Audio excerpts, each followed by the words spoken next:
there's a percentage, like 15% or so of the people who hate Jews are completely incorrigible.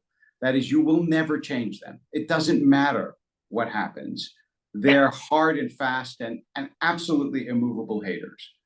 Then there are people who have hateful beliefs, but actually don't have any intention of mistreating Jews. So I think a lot of Americans, for example, would take it for granted that the Jews run the banks, but that doesn't mean they would ever discriminate against Jews. That's just what they believe.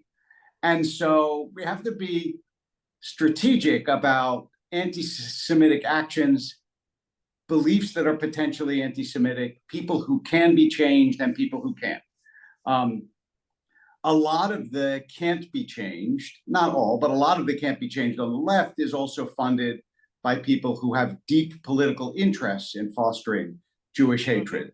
The money from the Middle East, I recently asked somebody, without identifying him because it was supposed to be a private briefing, but he was a 4-star general. He knew the Middle East very, very, very well. And I said to him, like, explain Qatar to me. Because some people say they do good things and some people say they're evil and do terrible things. And he said, they're both right. He said, Qatar plays a pragmatic game. They will, they'll put money on every table because they have so much money.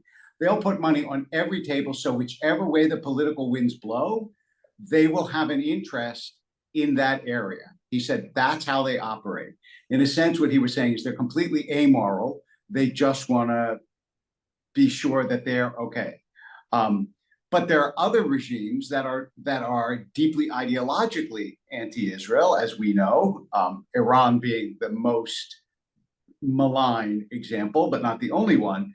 And a lot of the students, for example, who fomented unrest on college campuses were either from or funded by the Middle East. And those people, you're just not going to change. And so you have to at least expose what their motivations are.